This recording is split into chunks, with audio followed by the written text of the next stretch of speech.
দৌড়াতে দৌড়াতে বাড়ির সামনে এসে কলিং বেল বাজালাম। মা এসে দরজা খুলে দিল। আমি সোজা আমার রুমে চলে গেলাম। গিয়েই বিছানায় বসে পড়লাম। কিছুক্ষণ পর বোন হাতে গ্লাসের মধ্যে পানি নিয়ে এলো আর এসে জিজ্ঞাসা করলো, কি হয়েছে ভাই? আমি রিয়ার হাত থেকে পানির গ্লাস নিয়ে পানি খেয়ে নিলাম। কি হয়েছে ভাই, কথা বলছো না কেন? কিছু না, তুই বই পড়, গিয়ে যা। সত্যি করে বলো কি হয়েছে। কিছু হয় নাই বললাম তো। মা, ভাইয়ের জানি কি হলো? তাড়াতাড়ি রিয়ার মুখটা হাত দিয়ে চেপে ধরলাম। তাহলে বলো। আচ্ছা তাহলে শোন, ঘটনা শুরু থেকে শেষ পর্যন্ত বললাম। দেখি আমার বোনটা মানে রিয়া তো হাসতে হাসতে শেষ। রিয়ার হাসি শুনে মা কিচেন থেকে জিজ্ঞেস করলো, কি হয়েছে, এত হাসছিস কেন? কিছু হয়নি মা, তুমি রান্না করো। এদিকে রিয়া এখনো হাসছে, আমার তো রাগ হচ্ছে। এই এখানে হাসির কি আছে রে? রিয়া কোনো মতে হাসি থামিয়ে বলল, ভাইয়া তুমি একটা মেয়েকে কিস করেছো? আমার তো আরো হাসি পাচ্ছে। তো কি হয়েছে, ভুলবশত কিস করেছি, আগামীকালকে সরি বলে দিব। তাহলে কেন পালিয়ে আসলি? যদি ঠাস করে চর মেরে দিত চর খাওয়ার ভয়ে, তাই তো পালিয়ে এসেছি। ও তাই? এখন এখান থেকে যা, আমি একটু ঘুমাবো। আমি গিয়ে এই ঘটনাটা মাকেও বলে আসি। বোন আমার, এই কথাটা মাকে বলিস না প্লিজ, তাহলে মা আমাকে আর আস্ত রাখবে না। বলবো না, তবে একটা শর্তে। যদি তুমি শর্তে রাজি থাকো। এখানেও আবার শর্ত লাগে নাকি? তাহলে আমি আসছি। আমি তোর শর্তে রাজি। কি শর্ত বলো?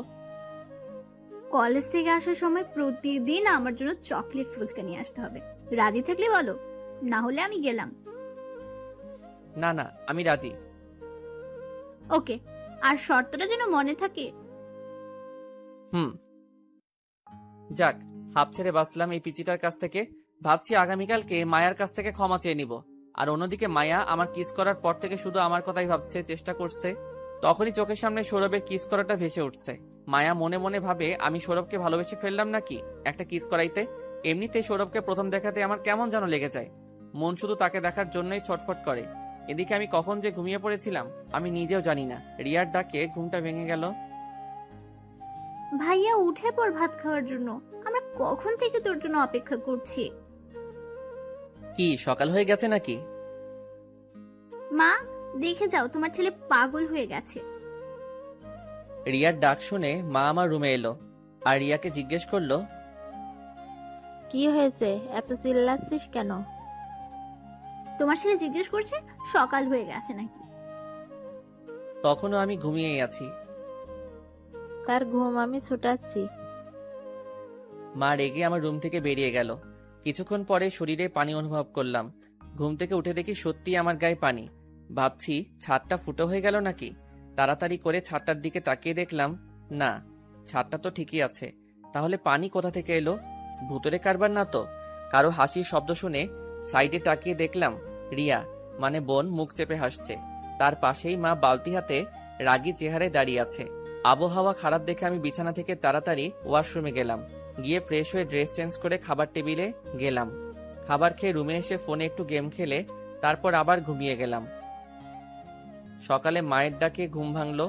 ঘুম থেকে উঠে ফ্রেশ হয়ে খাবার টেবিলে গিয়ে কিছু নাস্তা করে রুমে এসে ওয়াশরুমে গিয়ে শাওয়ার নিয়ে এসে শার্ট প্যান্ট পরে কলেজের দিকে রওনা দিলাম। রাস্তায় হাঁটতে হাঁটতে শুধু একটা কথাই ভাবছি, সেটা হলো মায়াকে নিয়ে। গতকাল যে ভুলবশত কিস করেছি, আজকে যদি থাপ্পড় দেয় মেয়েদের বিশ্বাস নেই। থাপ্পড় খাওয়ার আগেই আমাকে তার কাছ থেকে ক্ষমা চাইতে হবে। এসব ভাবতে ভাবতে মায়াদের বাসার সামনে এসে পড়লাম। দেখি মায়া দাঁড়িয়ে আছে, মনে হয় কলেজ যাওয়ার জন্য দাঁড়িয়ে আছে। আমি কাছে গেলাম। আমাকে দেখে মায়া বলল, কেমন আছো সৌরভ?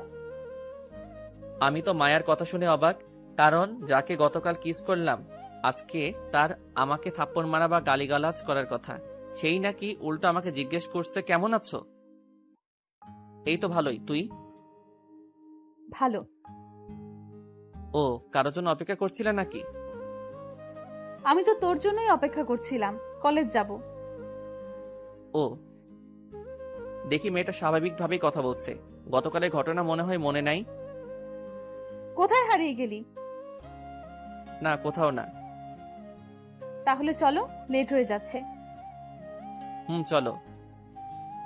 রাস্তা দিয়ে দুজনে হাঁটছি। আমি ভাবছি গতকালকে ঘটনার জন্য সরি বলে দেই, যেই ভাবা সেই কাজ। মায়া, গতকালের জন্য সরি। It's okay. আসলে আমি এরকম ঝাল খাইনি তো, তাই সহ্য করতে পারি না বলেই এরকম হলো। আমার তো খুব ভালো লেগেছে কিসটা। কিছু বলছিস? কিছু না, চলো তাড়াতাড়ি, পা চালা। কিছুক্ষণ হাঁটার পর আমরা নীলাদের বাসার সামনে এসে পড়লাম। দেখি নীলা আমাদের জন্য অপেক্ষা করছে। আমাদের দেখা মাত্রই নীলা বলল, কেমন আছিস তোরা? ভালোই, এখন তাড়াতাড়ি চল, দেরি হয়ে যাচ্ছে। চল। যখন যাবার জন্য পা বাড়াবো তখন মায়া বলল, কি 3 জন মিলে রিক্সা করা যায়? একটা রিক্সাতে 3 জনের জায়গায় হবে না? তাহলে কি হবে? তোরা বরং একটা রিক্সাতে করে চলে যা, আমি অন্য রিক্সাতে করে আসছি।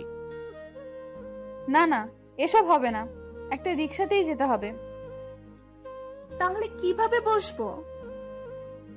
কেন? সৌরভের কোলে আমি বসবো আর তুই সৌরভের পাশে বসবি, বেশ, হয়ে গেল। এটা কি করে হয়? না না, এটা সম্ভব না। লোকে দেখলে কি বলবে? লোকে কি বলছে না বলছে দেখার বিষয় নয়।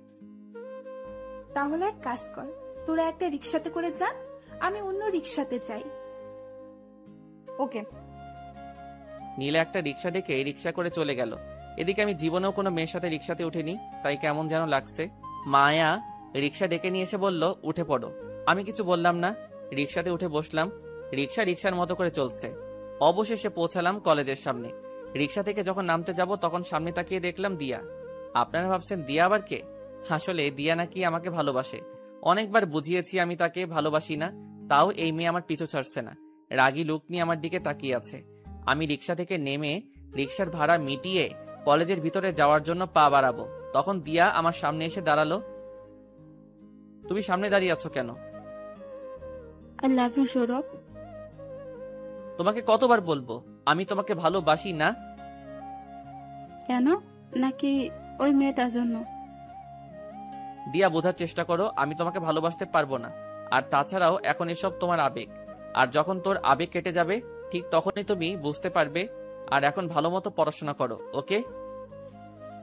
কি নেই আমার মধ্যে যে আমাকে ভালোবাসতে পারবে না? এটা শুধু তোমার আবেগ, বুঝছো? আর কিছু বলার নেই। এটা আমার আবেগ না, সত্যি আমি তোমাকে ভালোবাসি। তখনই মায়া যা বলল তার জন্য মোটেও প্রস্তুত ছিলাম না। সৌরভ আমার বয়ফ্রেন্ড, এখন বুঝলে তো কেন সৌরভ তোমাকে ভালোবাসতে পারবে না? আমি মায়ার কথা শুনে অবাকের পর অবাক হচ্ছি। দুদিনের পরিচয়ে নাকি আমি তার বয়ফ্রেন্ড হয়ে গেলাম। এদিকে মায়ার কথা শুনে দিয়া কাঁদতে কাঁদতে চলে গেল। দিয়া চলে যাবার পর মায়ার দিকে হা করে তাকালাম। আমার এরকম তাকানো দেখে মায়া বলল, এইভাবে তাকানোর কি আছে, মুখে মশা ঢুকে যাবে। তুই দিয়াকে এসব কথা কেন বললি? এই কথা না বললে তো তোর পিছে লেগেই থাকতো। ওহ, আমি থাকতে তো আর কোনো মেয়ে এখন তোমার কাছে আসতে পারবে না, কারণ এখন শুধু তুমি আমার। চল, দেরি হয়ে যাচ্ছে ক্লাসের জন্য। হ্যাঁ হ্যাঁ, চলো চলো। তারপরে সোজা ক্লাসরুমে চলে গেলাম। ক্লাসে গিয়ে দেখলাম সবাই এসে পড়েছে। আমি পিছনের বেঞ্চে গিয়ে বসলাম নীলার সাথে। প্রতিদিনের ব্যাপার আর কি। কিছুক্ষণ পর মায়াও এসে আমাদের সাথে বসলো। তখন নীলা জিজ্ঞাসা করলো, তোদের আসতে এত দেরি হলো কেন? আসলে রিক্সা থেকে একটা ভেজাল বাজলো, তাই দেরি হয়ে গেছে। কি ভেজাল? ওই যে দিয়া আছে না, ওই মেয়েটার জন্য। ও, এই তোরা চুপ কর, স্যার আসছে। তারপরে সবাই চুপ করে থাকলাম। স্যার আসলো আর ক্লাস করিয়ে চলে গেল। ক্লাস শেষ করে বন্ধুদের আড্ডাখানায় গেলাম। দেখি সবাই বসে আছে, আর এক একজন তো মনের সুখে বেনসন টানছে। আমি গিয়ে তাদের জিজ্ঞাসা করলাম, কেমন আছিস রে তোরা? ভালোই, তুই? ভালো। রনিকে দেখতে পাচ্ছি না, কোথায় গেছে? নাকি আজ কলেজে আসেনি? আরে মামা, রনি তো এখন তার অনামিকার সাথেই থাকে। তাছাড়া এখন তার সময় কোথায়, সারাক্ষণ তো অনামিকার সাথেই থাকে। শালা তো জিএফ পাইয়া বন্ধুদের ভুলে গেছে। হুম। তোর অবস্থা কি আসিফ? নীলারে বলছো তোর মনের কথাটা? আসিফ নাকি নীলাকে ভালোবাসে, কিন্তু এখন এই কথা নীলাকে বলেনি। না, এখনই বলছি না, সময় হলেই বলবো। তাহলে কখন বলবি? নাকি তার 2-3টা বেবি হলে বলবি? এই কথা বলে সবাই হেসে উঠলাম। আমাদের হাসি থামিয়ে দিয়ে আসিফ বলল, থাম তোরা, কালকের মধ্যেই আমি নীলাকে আমার ভালোবাসার কথা বলবো। এই আসিফ মনে হয় খেপে গেছে। এই বলে আবার হাসছি। বিজয় কোন রকমে হাসি থামিয়ে বলল, তাহলে আজকে পার্টি হয়ে যাক। চল, তোদের জন্য আজকে রাতে পার্টি দিব, কিন্তু আমার একটা শর্ত আছে। কি শর্ত বল? শর্ত হলো আমার মনের কথা নীলাকে বলে দিতে হবে। আমরা রাজি আছি। কি বলিস তোরা? হ্যাঁ। তাহলে সব ফ্রেন্ডকেই বলে দেই আজকে রাতে পার্টি হবে, সাথে নীলাকেও জানিয়ে দেই। কি বলিস আসিফ? তোদের ইচ্ছা। তারপরে আমি নীলাকে ফোন দিলাম। অন্যদিকে নীলা আর মায়া বসে গল্প করছিল। তখন মায়া নীলাকে জিজ্ঞেস করলো, নীলা, সৌরভকে তোর কেমন লাগে? ভালোই লাগে। কেন? এমনি। আচ্ছা, সৌরভ তোর কি হয়? সম্পর্কে মামাতো ভাই হয়। ও, সৌরভের কি কোনো গার্লফ্রেন্ড আছে? আচ্ছা, এসব কথা আমাকে কেন জিজ্ঞেস করছিস? দরকার আছে তাই বল, আছে কি নেই?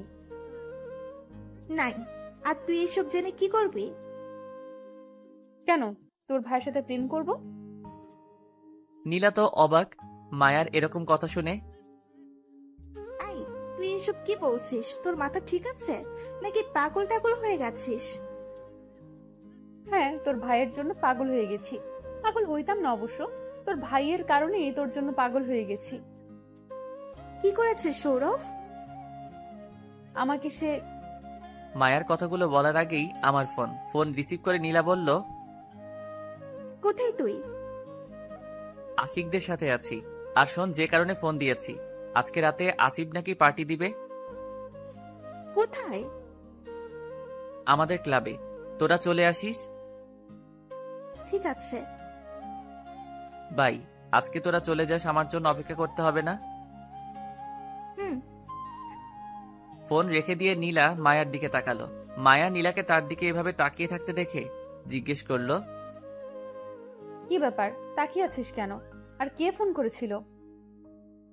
সৌরভ ফোন করেছিল আর বলল আজকে রাতে নাকি পার্টি হবে আমাদের ক্লাব ঘরে, তাই আমাদেরকে ইনভাইট করলো যেতে। তো কি হয়েছে, তুই রেডি থাকিস, আমি তোদের বাসায় চলে আসব, তারপর দুজনে চলে যাব।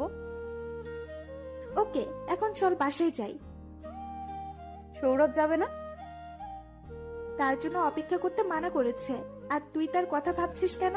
সে ঠিক চলে যাবে। চল। অন্যদিকে আমি সব বন্ধুদের ইনভাইট করে তারপর আসিফকে বললাম, তাহলে রাতে দেখা হচ্ছে, এখন চলি। এ আশিক চল। চল। বিজয় একটা দে দেখি, টানতে টানতে যাই। আমাকে একটা দে। তারপর মনের সুখে টানতে টানতে বাড়ি চলে আসলাম। বাড়িতে এসে কলিং বেল বাজালাম। মা এসে দরজা খুলে দিল। আমি ভিতরে গিয়ে দেখি আন্টি বসে আছে। আমি আন্টিকে দেখে জিজ্ঞাসা করলাম, কেমন আছেন আন্টি? এই তো ভালোই, তুমি এখানে কেন? তখনই মা বলল, এ আমার ছেলে সৌরভ। এ তোমার ছেলে? এত বড় হয়ে গেছে? হ্যাঁ। আমি মাকে জিজ্ঞাসা করলাম, মা তুমি আন্টিকে কিভাবে চিনো? আরে বোকা, চিনবো না কেন, ছোটবেলার বান্ধবীকে। ও মা, তোমরা গল্প করো, আমি ফ্রেশ হয়ে আসি। এই বলে আমি আমার রুমের দিকে হাঁটা ধরলাম। আমার রুমের সামনে গিয়ে দেখি রুমের দরজা খোলা। তারপর ভিতরে গিয়ে তো আমি অবাক।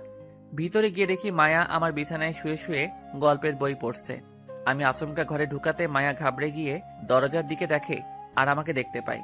পরে একটা স্বস্তির নিঃশ্বাস ফেলে আমাকে জিজ্ঞাসা করে, তুই এখানে কি করছিস? আমার বাসায় আমি থাকবো না তো কে থাকবে? আর তুমি আমার বিছানায় শুয়ে আছো কেন? তার মানে মায়ের বান্ধবীর ছেলে তুই? হুম। আর তুই আমার রুমে কি করছিস? কিছু না, ওই একটু তোর গল্পের বইগুলো শুয়ে শুয়ে পড়ছিলাম।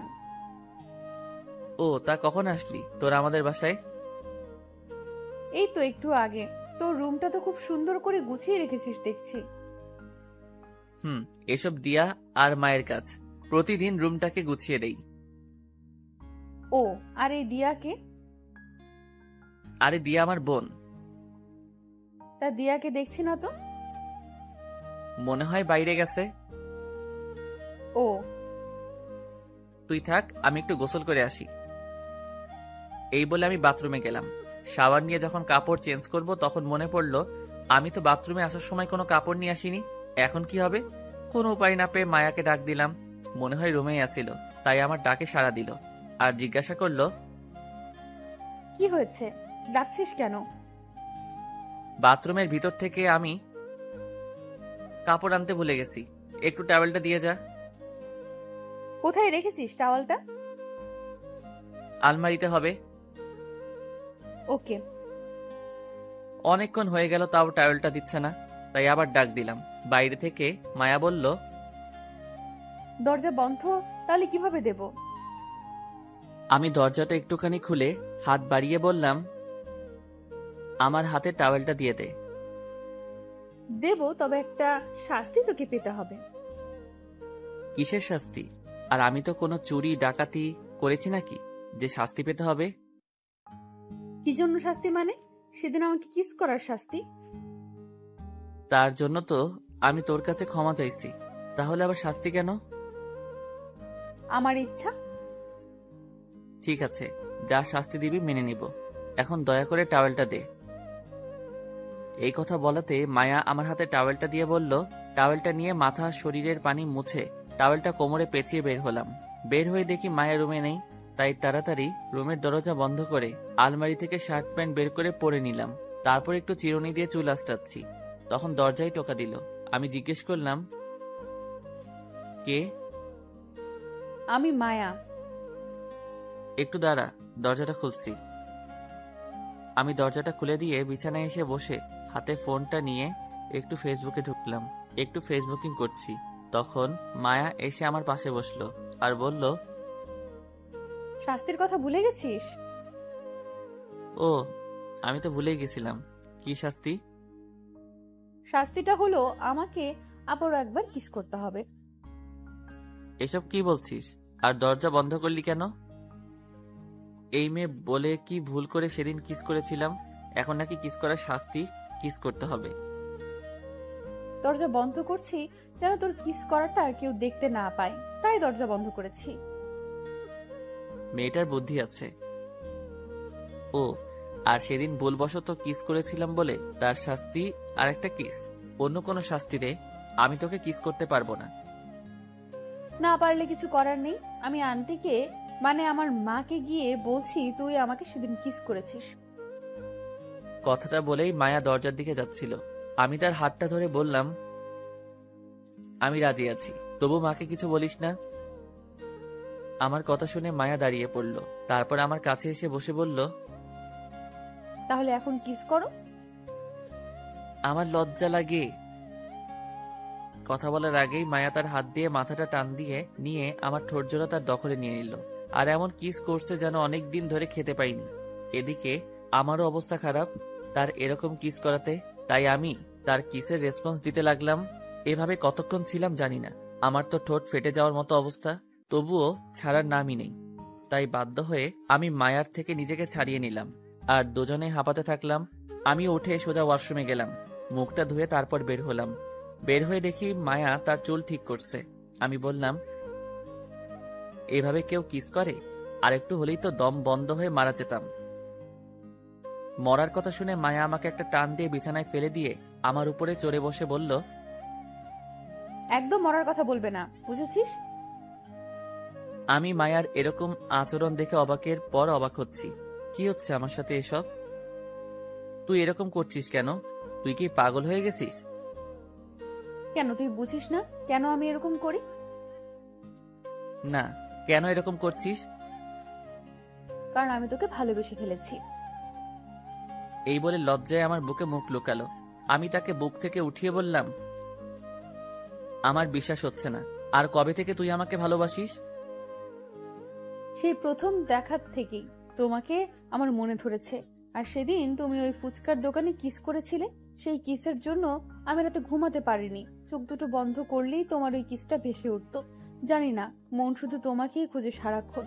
আমি সত্যি তোমাকে ভালোবেসে ফেলেছি সৌরভ, আমাকে ফিরিয়ে দিও না। আমি একটু মজা করার জন্য বললাম, আমি তোকে ভালোবাসতে পারবো? আমি আরেকজনকে ভালোবাসি। আমার এই কথা বলাতে মায়া রেগে, কি এই মেয়েটা, নাম বলো তাড়াতাড়ি। রেগে যাচ্ছ কেন? আমি তো মজা করে বলেছিলাম। হুম, এখন তো ছাড়ো। রুমে দুজনকে কেউ এভাবে দেখলে খারাপ ভাববে। তার আগে বলো আই লাভ ইউ। বলো। আমি বলতে পারবো না। তাহলে আমিও ছাড়তে পারবো না, এভাবেই থাকো। তাহলে শোনো, বলো। I love you Maya. I love you too জানু। এখন ছাড়ো। এখন আমাকে একটা কিস করো। কি? জানু। তারপর মায়ার কপালে একটা ভালোবাসার পরশ এঁকে দিলাম। এখন হয়েছে, এখন তো ছাড়ো। আমাকে ছেড়ে দিয়ে মায়া ওয়াশরুম থেকে ফ্রেশ হয়ে এসে বলল, এখন নিচে চলো আর আমাকে বাড়ি পৌঁছে দাও। আন্টি কি চলে গেছে? কিছুক্ষণ আগে। তারপর আর কি করার, নিচে গিয়ে বাইকটা বের করে মায়াকে বাসায় পৌঁছে দিলাম। পৌঁছে দিয়ে আসতে যাব, তখন মায়া বলল, বাই জানু। বাই। আর রাতে রেডি হয়ে থেকো, একসাথে পার্টিতে যাব, কেমন? ওকে জানু। তারপর আমি বাসায় চলে এলাম। বাসায় এসে রুমে গিয়ে একটু শুয়ে শুয়ে ভাবছি, আজকে কি থেকে কি হয়ে গেল। এসব ভাবতে ভাবতে কখন যে ঘুমিয়ে গেলাম নিজেই জানি না। ঘুম ভাঙলো সন্ধ্যায়। ঘুম থেকে উঠে ফ্রেশ হয়ে বাইক নিয়ে মায়ার বাসায় যাচ্ছি। মায়ার বাসার সামনে গিয়ে বাইকটা দাঁড় করিয়ে দরজার সামনে গিয়ে কলিং বেল বাজালাম। কিছুক্ষণ পর আন্টি এসে দরজা খুলে দিল আর আমাকে দেখে জিজ্ঞেস করলো, কি ব্যাপার সৌরভ, এই সময় তুমি এখানে? আসলে আন্টি, আজকে আমাদের কলেজের বন্ধুরা মিলে একটা পার্টি দিয়েছে, তাই মায়াকে নিতে এসেছি। ও, ভিতরে এসো। আমি ভিতরে গিয়ে আন্টিকে জিজ্ঞেস করলাম, আন্টি, মায়া কি বাসায় আছে? হ্যাঁ, মায়া তার রুমেই আছে। আন্টি, মায়ার রুমটা কোন দিকে? ওই যে ওইদিকে। আমি সিঁড়ি বেয়ে উঠে মায়ার রুমে গেলাম। ভিতরে গিয়ে দেখি মায়া নেই, মনে হয় ওয়াশরুমে গেছে। তাই আমি তার পড়ার টেবিলের সামনে চেয়ারে গিয়ে বসলাম। বসে বসে ফেসবুকিং করছিলাম। কিছুক্ষণ পর দরজা খোলার শব্দ শুনলাম। সামনে তাকিয়ে দেখি মায়া ওয়াশরুম থেকে বের হচ্ছে, শুধু একটা টাওয়েল শরীরে জড়িয়ে চুলের পানি মুছতে মুছতে। আমি যে তার রুমে আছি সেটা মনে হয় খেয়াল করেনি। যখন সামনে তাকিয়ে আমাকে দেখলো, তখন জোরে একটা চিৎকার দিল। আমি তাড়াতাড়ি গিয়ে মায়ের মুখটা চেপে ধরলাম। মায়ের চিৎকার শুনে আন্টি নিচ থেকে জিজ্ঞেস করছে, কি হয়েছে, চিৎকার করছিস কেন? মায়ার মুখটা এখনো চেপে ধরে আছি। পরে মায়া মুখ থেকে আমার হাতটা সরিয়ে বলল, কিছু হয়নি মা। এভাবে কেউ চিৎকার করে? ওহ, আমি ভয় পেয়ে গেছিলাম। তুমি আমার রুমে কি করছো আর কখন আসছো? এই তো একটু আগে এসেছি, তুমি রুমে ছিলে না, তাই বসে ফেসবুকিং করছিলাম। ও, এসব এখনো কি পড়ে আছো? যাও গিয়ে পাল্টে এসো। কেন, ভালো লাগে না বুঝি? এই তুমি আমার দিকে এভাবে এগোচ্ছ কেন? তখন আমি বিছানায় বসেছিলাম। আমি বিছানার একপাশে পিছাচ্ছি। কেন এখন রোম্যান্স করব? এখন এসব হবে না। তাছাড়া দরজা খোলা কেউ দেখলে সমস্যা হয়ে যাবে। কেউ দেখবে না, এই সময় কেউ আমার রুমে আসবে না। আমার দিকে এগোতে থাকে আর আমি পিছাতে। একসময় মায়া আমার দুপা টান দিয়ে আমাকে বিছানায় শুইয়ে দেয়। তারপর আমার বুকের উপর এসে জড়িয়ে ধরে, গালে গলায় ইচ্ছে মতো কিস করতে থাকে। আমি যত ছাড়ানোর চেষ্টা করছি তত জোরে জোরে কিস করতে থাকে। একসময় আমি আর না পেরে তার পিঠ খামচে ধরলাম। এভাবে কিছুক্ষণ চলার পর আমার ঠোঁট জোড়া তার মিষ্টি গোলাপি ঠোঁটের দখল নিয়ে নিল। আমার চুলগুলো খামচে ধরে এমনভাবে ঠোঁট জোড়া কিস করছে, আমার তো প্রাণ যায় যায় অবস্থা। এভাবে 5 মিনিট চলার পর মায়া ছেড়ে দিয়ে আমার বুকের উপর শুয়ে পড়ল আর জোরে জোরে শ্বাস নিতে লাগলো। এদিকে আমারও একই দশা। কিছুক্ষণ আমার বুকের উপর শুয়ে থেকে মায়া বলল, এভাবে সারা জীবন তোমার বুকে মাথা রেখে থাকতে দেবে গো? অবশ্যই দেব, তার আগে এখন উঠো দেখি। আর একটু থাকি না, এভাবে থাকতে আমার খুব ভালো লাগছে। এখন তাড়াতাড়ি উঠো, রেডি হও, আমাদের পার্টিতে যেতে হবে তো। এই বলে মায়া আমার বুক থেকে মাথা তুলে বিছানায় বসলো। আমিও উঠে তার পাশে বসে তাকে বললাম, যাও রেডি হয়ে এসো, আমাদের এমনিতেই দেরি হয়ে যাচ্ছে। মায়া উঠে আলমারির কাছে গিয়ে আলমারির দরজা খুলে ভিতরে যা যা ড্রেস আছে সবগুলো আমার সামনে এনে বলল, জানো কোন ড্রেসটা আমাকে মানাবে বলো? দেখি 3 পিস আর আজকালের ডিজিটাল পোশাক। তা দেখে আমি মায়াকে জিজ্ঞেস করলাম, মায়া, এসব ড্রেস ছাড়া কি অন্য কোনো ড্রেস নেই? এসব ড্রেস তোমার পছন্দ হয়নি? হয়েছে, বাট তোমাকে শাড়ি পরলে বেশি মানাবে। তাহলে বলো কি রঙের শাড়ি তোমার পছন্দ? কালো।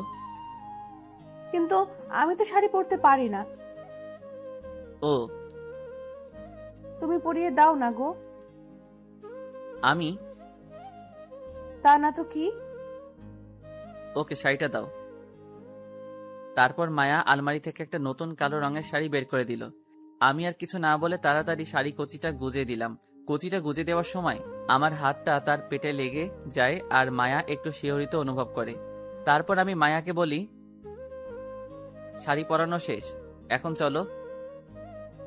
মায়া আমাকে থামিয়ে দিয়ে আলমারি থেকে একটা কালো রঙের শার্ট বের করে আমার দিকে দিয়ে বলে, এটা পরে নাও। আমার তো শার্ট আছে। আমাকে কালো শাড়ি পরতে বলে এখন কালো শার্ট পরতে চাচ্ছ না? আমি কখন বললাম শার্টটা পরবো না? তাহলে এটা পরছো না কেন? দাও, আমি ওয়াশরুম থেকে পরে আসছি। ওয়াশরুমে যেতে হবে না, আমার সামনেই শার্ট চেঞ্জ করো। তাহলে তুমি ওইদিকে ঘোরো। আমার সামনে শার্ট পাল্টাতে কি সমস্যা তোমার? কোনো মেয়ের সামনে শার্ট খুলতে আমার লজ্জা লাগে। শার্ট কেন? বিয়ে করলে তো সবই খুলতে হবে। কিছু বললে? কিছু না। তারপরে শার্ট চেঞ্জ করে মায়াকে ঘুরতে বললাম। মায়া ঘুরে আমাকে দেখে টাস্কি খায় আর মনে মনে ভাবে, কালো শার্টে সৌরভকে আমার মনের রাজ্যের রাজকুমার লাগছে। আমার দিকে এভাবে তাকিয়ে থাকতে দেখে মায়াকে জিজ্ঞেস করলাম, কিছু দেখেছো এমন করে? আমার রাজকুমারকে। কি বলছো এসব? কই কিছু না তো। এখন যাওয়া যাক। তারপরে নিচে এসে আন্টির কাছ থেকে বিদায় নিয়ে বাসার বাইরে এসে মায়াকে বললাম, নীলাও কি যাবে আমাদের সাথে? তাকে বলে দিয়েছি যেন আগে চলে যায়। ও। তারপর বাইকে উঠে মায়া আমাকে শক্ত করে জড়িয়ে ধরলো। পরে চললাম পার্টিতে। অবশেষে সেখানে গিয়ে পৌঁছালাম। বাইক থেকে নেমে বাইকটা পার্ক করে ভিতরে গেলাম দুজনে। ভিতরে গিয়ে দেখি সবাই চলে এসেছে। আমি মায়াকে বললাম, চলো আসিফের সাথে দেখা করে আসি। আসিফের কাছে গেলাম। মায়া আমার একটা হাত জড়িয়ে ধরেই আছে। গিয়ে দেখি আসিফ আর নীলা একটা টেবিলে হাত দিয়ে একে অপরের দিকে এক পানে চেয়ে বসে আছে। আমি টেবিলের উপর হাত দিয়ে একটা থাপ্পড় দিলাম।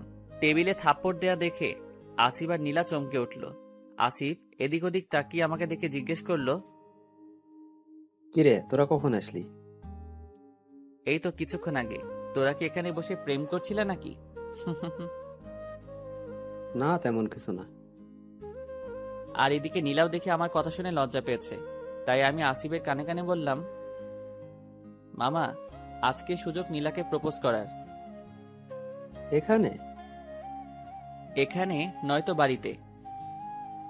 চেষ্টা করে দেখবো। এই কানে কি ফিসফিস করছিস? মায়ার কথা শুনে নীলা সামনের দিকে তাকিয়ে মায়াকে দেখে অবাক হয়ে জিজ্ঞেস করলো, কি মায়া, তুই না বলছিলা আসবি না? আমি তো আসবো না বলিনি, বলেছি তোর সাথে আসতে পারবো না। আমার সাথে আসলে কি হতো? বয়ফ্রেন্ডের সাথে এসেছি, তাই তোর আসতে পারলাম না, সরি রে। এই মেয়ের মুখে কোনো কথাই আটকায় না দেখছি। এখন যদি বন্ধুরা জানে আমি মায়ার বয়ফ্রেন্ড, তাহলে আমার পকেটের অবস্থা খারাপ হয়ে যাবে। ঠিক আছে, কিন্তু তোর বয়ফ্রেন্ড কোথায়? এই তো আমার আমি মায়াকে একটা চিমটি দিয়ে বললাম, তার বয়ফ্রেন্ড বাইরেই আছে। ও চলো ওই দিকটাই যাই মায়া। চলো। কেন চিমটি দিয়েছো?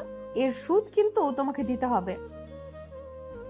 বলে একটা ভেঙচি কেটে নীলার সাথে অন্য পাশে চলে গেল। আমি আর আসিফ একটা টেবিলে গিয়ে বসলাম। তখন আশিক এসে বলল, তোরা এখানে? আমি তো তোদের সারা ঘর খুঁজে বেড়াচ্ছি। কেন, কি হয়েছে? কিছু হয় নাই, তোদের কোথাও দেখছিলাম না, তাই খুঁজছিলাম।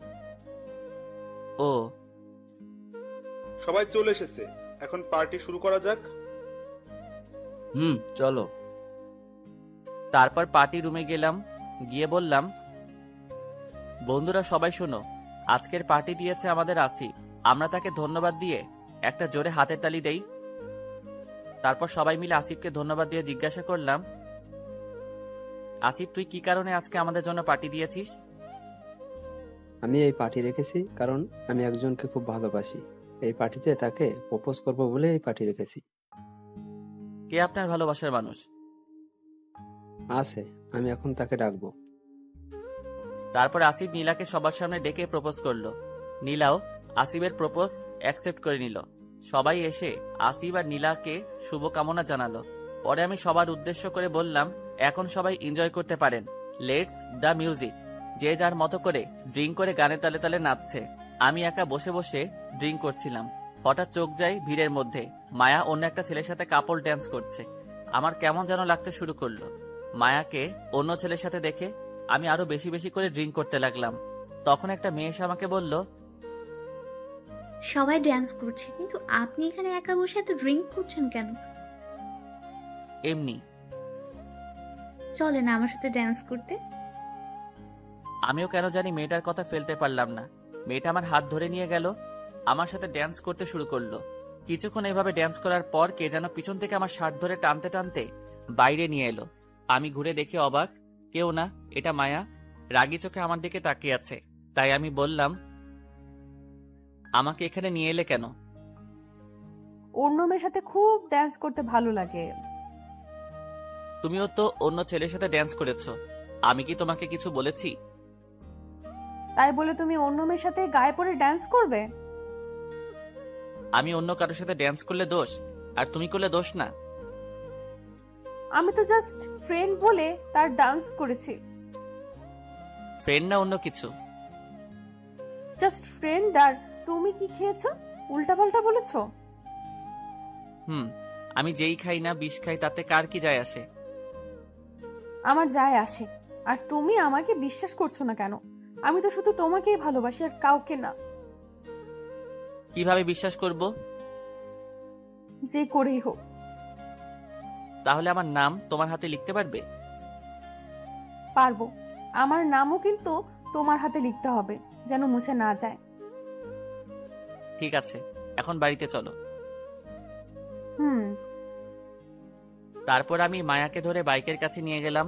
মায়াকে সামনে আমার দিকে মুখ করে বসিয়ে বাইক স্টার্ট দিয়ে বললাম, মায়া আমাকে শক্ত করে জড়িয়ে ধরো। আসলে মায়াও একটু বেশি ড্রিঙ্ক করে ফেলেছিলে, যার কারণে মাতাল ছিল একটু। মায়া আমাকে শক্ত করে জড়িয়ে ধরলো। আমি কোনো মতে বাইক চালিয়ে মায়ার বাসায় পৌঁছালাম। বাইক থেকে নেমে মায়াকেও নামিয়ে বললাম, মায়া, তোমার বাসায় পৌঁছে গিয়েছি। এই বলে আমি তার হাত ধরে হাঁটিয়ে নিয়ে যাব। তখন মায়া বলল, আমি হাঁটতে পারবো না। কেন? আমি জানি না, তুমি আমাকে কোলে করে নিয়ে চলো। আমিও আর কিছু বললাম না, আর বললেও কোনো লাভ হবে না। তাই বাধ্য ছেলের মতো মায়াকে কোলে তুলে নিয়ে দরজার সামনে গিয়ে কলিং বেল বাজালাম। দেখি মায়া তার হাত দিয়ে গলা জড়িয়ে ধরে আমার মুখের দিকে তাকিয়ে আছে। আমি কিছু বুঝলাম না। কিছুক্ষণ পর আন্টি এসে দরজা খুলে বলল, কি হয়েছে মায়ার? কিছু হয়নি, একটু ড্রিঙ্ক করেছিল, তাই একটু তার মাথা ধরেছে। ও, তাকে রুমে নিয়ে গিয়ে শুয়ে দাও। Okay aunty. কিছু করার নেই। এই আটা বস্তার মতো মেয়েকে কোলে করে নিয়ে সিঁড়ি দিয়ে উঠতে হবে। তারপর মায়াকে তার রুমে নিয়ে গিয়ে তাকে বিছানায় শুয়ে আসতে যাব, তখন মায়া আমার হাত ধরে টান দেয়। আমি তাল সামলাতে না পেরে মায়ার উপরে পড়ে যাই। আমি উঠতে যাব, মায়া আমাকে জড়িয়ে ধরে ফেলে। আমি ছাড়াতে চেষ্টা করছি, কিন্তু কোনো মতেই নিজেকে ছাড়াতে পারছি না। তখন হঠাৎ চোখ যায় দরজার দিকে। দেখি আন্টি, মানে মায়ার মা দাঁড়িয়ে আছে। আমি ভয় পেয়ে গেলাম, কারণ একদিকে মায়া আমাকে আরো জোরে জড়িয়ে ধরছে আর বলছে, জানো তুমি এমন করছো কেন? একটু কিস করতে দাও না গো। অন্যদিকে আন্টি, কি করি এখন? উপায় না পেয়ে মায়ের ঠোঁটে আমার ঠোঁট লাগিয়ে দিলাম। আন্টি আগে চলে গেল কিছু না বলে, হয়তো বুঝতে পারছে কিছু একটা। আর এদিকে তাকে কিস করছি দেখে সুযোগ বুঝে জড়িয়ে ধরে আমাকে ঘুরিয়ে আমার উপর মায়া, আর আমি নিচে। তবু কিস করা থামছেই না, চলতেই আছে। একসময় মায়া আমার শার্টের বোতাম খোলা শুরু করে দিয়েছে। তারপর মায়া পাগলের মতো আমার মুখে, কানে, গলায়, বুকে কিস করা শুরু করে দিয়েছে। আমিও সইতে না পেরে তার চুল, পিঠ খামচে ধরছি। তারপরে কি হয়েছে আমি নিজেও জানি না। সকালে ঘুম ভাঙলো বুকে ভারী কিছুর অনুভবে। চোখ খুলে দেখি মায়া আমার উপরে আমাকে জড়িয়ে ধরে ঘুমাচ্ছে। একদম বাচ্চা বাচ্চা লাগছে। তার কপালে চুলগুলো সরিয়ে তার কপালে একটা চুম্মা দিলাম। আমার চুমু দেওয়াতে মায়ার ঘুমটা ভেঙে যায়। তখন আমি বলি, এভাবে শুয়ে থাকবে নাকি উঠবে? আর একটু শুয়ে থাকি। আমাকে বাড়িতে যেতে হবে তো। আর তাছাড়াও তোমার মা কি ভাববে বলো তো? যা হয়েছে নিশ্চয়ই খারাপ কিছু ভেবে নিয়েছে। যে যাই ভাবুক, তাতে কিছু আসে যায় না।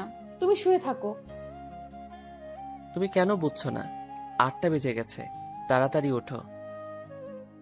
আমার কিছু বুঝতে হবে না।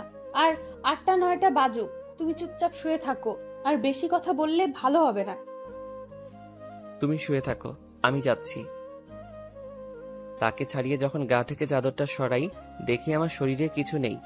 আমি তখন তাড়াতাড়ি করে চাদরটা যেই টান দিয়েছি, দেখি মায়ার শরীরেও নেই। কি লজ্জা, কি লজ্জা!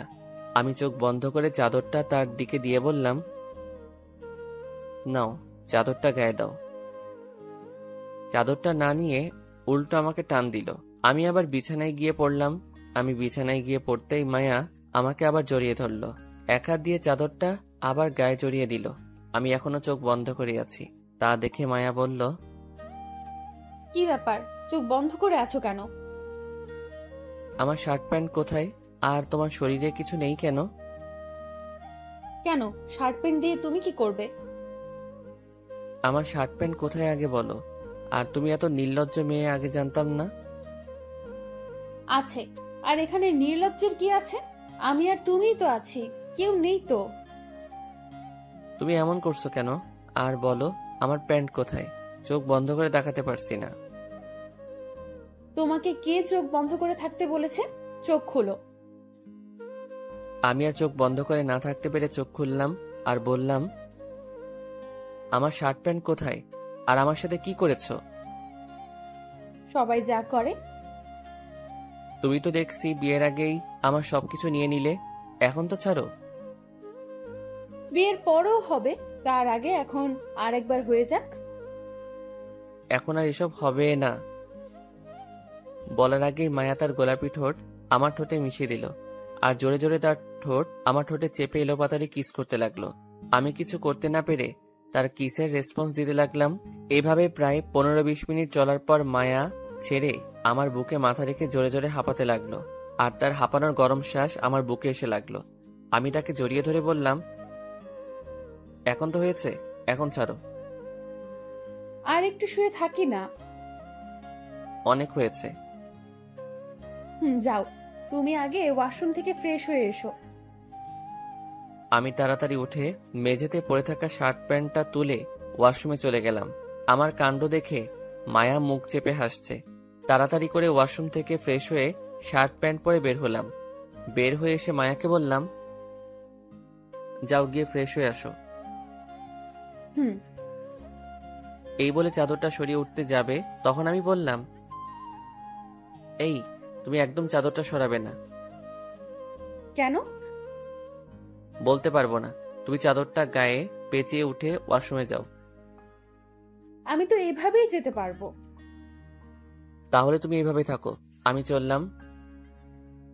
এই তুমি যাবে না? আমি উঠছি তো। মায়া চাদরটা গায়ে পেঁচিয়ে উঠে ওয়াশরুমে চলে গেল। তারপর আমি বাইরে না গিয়ে বিছানায় গিয়ে বসে পড়লাম। কিছুক্ষণ পর মায়া ওয়াশরুম থেকে ফ্রেশ হয়ে আর ড্রেস চেঞ্জ করে বের করলো। তখন আমি বললাম, তাহলে এখন আমি যাই, বাড়িতে মা বাবা বোনরা চিন্তা করবে। যেতে পারো, তবে আমাকেও সাথে নিতে হবে। তোমাকে সাথে নিয়ে গেলে মা বাবা কি মনে করবে বলো তো? আসলে মাকে আমি অনেক ভয় পাই। আমার সাথে মেয়ে মানুষ দেখলে আর কথাই নেই, ঝাঁটা পেটা খেতে হবে। কিছু ভাববে না, ভাবলে ভাববে ছেলের বউ এসেছে, সেটার বেশি কিছু নয়। তুই কি পাগল হয়ে গেছো? কি সব আবল তাবল কথা বলছো? ঠিকই আছে, আর আমি তো তোমার বউই হব কদিন পরে, তাই না? সবই তো হয়েছে, শুধু বিয়ে ছাড়া। তা ঠিক। হঠাৎ আমার চোখ গেল তার হাতে, হাত থেকে রক্ত পড়ছে। তাই জিজ্ঞাসা করলাম, এই তোমার হাত থেকে রক্ত পড়ছে কেন? কেন, গতকাল তুমি বলেছিলে না তোমার নাম আমার হাতে লিখতে, তাই তো। তাই বলে তুমি সত্যি সত্যি হাত কেটে লিখবে? কান্না করবে না একদম। আর তোমার হাতেও আমি আমার নাম লিখেছি, তুমি দেখো। আমি আমার ডান হাত তুলে দেখি হাত ব্যান্ডেজ করা। তার মানে আমার হাতেও তার নাম লিখেছে, অথচ আমার হাত ব্যান্ডেজ করছে আর তার হাত ব্যান্ডেজ ছাড়া। তখনই আমার রাগ উঠে গেল। তাই একটা ঠাস করে মায়ার গালে চর বসালাম। মায়া আমার চর খেয়ে গালে হাত দিয়ে জিজ্ঞেস করলো, মারলে কেন? তুমি কি পেয়েছো? হ্যাঁ, আমার হাত কাটলে ব্যান্ডেজ করে দিবে আর নিজের হাত কাটলে ব্যান্ডেজ করবে না? লাগবে না আমার হাতের ব্যান্ডেজ। এই বলে আমি আমার হাতের ব্যান্ডেজ খুলে ফেললাম। এখন আমার হাত থেকেও রক্ত পড়ছে। সেটা দেখে মায়া আমাকে জড়িয়ে ধরে বলল, আর এমন হবে না, প্লিজ হাতটা ব্যান্ডেজ করে নাও, আমি আর সহ্য করতে পারছি না। তাহলে কেন এমন পাগলামি করলে? তোমাকে বড্ড ভালোবাসি তাই। তারপর হাত ব্যান্ডেজ করে নিলাম দুজনেই। আমি মায়াকে জিজ্ঞেস করলাম, কি খুব বেশি লেগেছে? হুম। রাগের বশে মেরে ফেলেছি, আমাকে ক্ষমা করে দাও। হুম। কি হুম হুম করছো? কিছু বলো। আমাকে একটা কিস করো। এত কিস কিস করো কেন? কিস ছাড়া কি কোনো কথা নেই মুখে? যা লাগবে না আমার কারো কিস। এই দেখো, অভিমান করছে আমার জানটা। আমি কারো জানটান না। তাই? হুম। বলার আগে আমি মায়ার ঠোঁটজোড়া আমার ঠোঁটের সাথে মিশিয়ে দিলাম। এদিকে মায়া নিজেকে ছাড়ানোর জন্য আমাকে বুকে কিল ঘুষি দিতে লাগলো। এক সময় শান্ত হয়ে গেল। আমি তাকে ছেড়ে দিয়ে বললাম, এখন হয়েছে তো? হুম। চলো আজকে তোমাকে নিয়ে সারাদিন ঘুরবো। দরজা খুলে বাইরে এসে যা দেখলাম, আমার তো প্রাণ যায় যায় অবস্থা। কারণ মায়াদের বাড়িতে আমার মা বাবা বোন আর দেখি আন্টির সাথে হেসে হেসে কথা বলছে। তা দেখে আমি মায়াকে জিজ্ঞেস করলাম, মায়া, আমার মা বাবা তোমাদের বাসায় কেন? গতকাল আমরা তো একসাথেই ছিলাম, আম্মু সব বুঝতে পারছে, তাই মনে হয় খবর দিয়ে নিয়ে আসছে। চলো তাহলে তাদের কাছে গিয়ে জিজ্ঞাসা করি। চলো। তারপর আমি আর মায়া নিচে নামলাম। নিচে নেমেই মায়া মা বাবার পা ছুঁয়ে সালাম করলো। আর আমার মা তো বলেই ফেললো, আমার বৌমাকে পছন্দ হয়েছে? আমি শুধু হ্যাঁ করে তাদের দিকে তাকিয়ে আছি। কি হচ্ছে এসব? আমাকে এভাবে তাকিয়ে থাকতে দেখে মা বলল, কিরে, এভাবে হাঁ করে কি দেখছিস? আজকেই তোদের বিয়ে? আমার বিয়ে? আর তোমরা এখানে কি করছো? মায়ের মা ফোন করে ডেকেছে আর বলল, আপনাদের ছেলেকে আমার মেয়ের জামাই করতে চাই। তাই আমরাও মেয়ে দেখতে চলে আসলাম। আর মেয়ে তো পছন্দ হয়ে গেল। আরো কিছু বলবো তোর কথা? না, আর বলতে না। তবে আমি এত তাড়াতাড়ি বিয়ে করতে চাই না, কিছুদিন পর করি। তোমাকে বিয়ে করতেই হবে। আমি মায়ার দিকে তাকিয়ে চোখ টিপ মেরে বললাম, আমি একজনকে ভালোবাসি তাই। মায়াকে রাগানোর জন্য বললাম আর কি।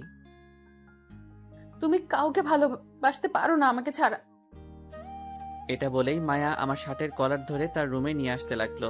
এদিকে মায়ার এসব কাণ্ড দেখে আমার শাশুড়ি আম্মা আর মা বাবারা হাসছে। মায়া আমাকে রুমে নিয়ে এসে দরজা বন্ধ করে দিল। আমি তো ভয় শেষ। মজা করার জন্য বলেও এখন দেখি কোন বিপদে পড়লাম। মায়াকে বললাম, দরজা বন্ধ করছো কেন? তোমাকে ধর্ষণ করব বলে। এসব কি বলছো? আর আমি তো জীবনেও শুনি নাই যে মেয়েরা ছেলেদেরকে ধর্ষণ করে। কেউ করে নাই, তাই আমি তোমাকে করব, যদি বিয়ে করতে না চাও। মজা করার জন্য বলেছিলাম বলে আজ ধর্ষিত হতে হবে? আমি তো বিয়ে করবই। তো কাকে ভালোবাসো? কাউকেই না। পিছাতে পিছাতে দেওয়ালে এসে পিঠ ঠেকলো আমার। মায়া আমার কাছে এসে বলল, তাহলে সবার সামনে কেন বলছো? মজা করে বলেছিলাম, আর আমি তো তোমাকেই ভালোবাসি। সত্যি তো? 3 সত্যি। তাহলে এখন আমাকে জড়িয়ে ধরে একটা কিস করো। এখন এসব হবে না। বলার আগেই তার ঠোঁট আমার ঠোঁটে ডুবিয়ে দিল। কিছুক্ষণ পর ছেড়ে দিয়ে বলল, আজ বিয়ে হবে। আমার মন চাচ্ছে এখনই তোমাকে বিয়ে করে ফেলি আর রোম্যান্স করি। বিয়ে সন্ধ্যায়। চলো এখন কলেজে গিয়ে নীলাদের ইনভাইট করে আসি। চলো, তবে কোনো মেয়ের দিকে তাকাবা না, বুঝছো? তারপর বাইরে এসে মাকে বললাম, ঠিক আছে, ব্যবস্থা করতে আমি রাজি।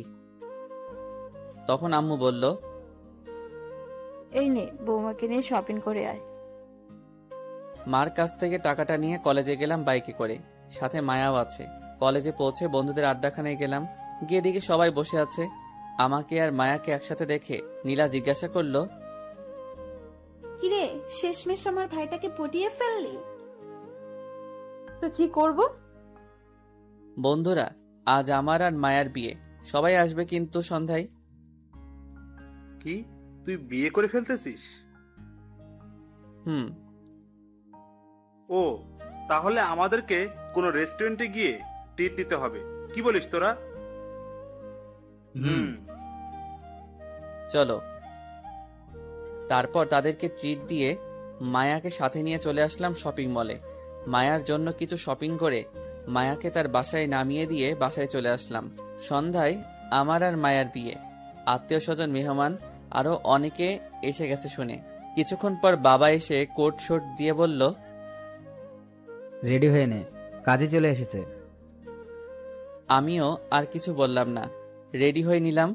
একটু পর শালার সব হারামি বন্ধুগুলা আমার রুমে এসে আমাকে একটা রুমে বসালো। পাশে তাকিয়ে দেখি মায়া বসে আছে ঘোমটা দিয়ে। তারপর কাজী বিয়ের কাজ শুরু করলো। বিয়ের কাজ শেষ হতে হতে রাত হয়ে গেল। আমি ছাদে বসে বন্ধুদের সাথে আড্ডা দিচ্ছিলাম। তখন বাবা এসে বলল, কি করছিস সেখানে? মেয়েটা রুমে একা বসে আছে, যা তাড়াতাড়ি রুমে যা। যাচ্ছি।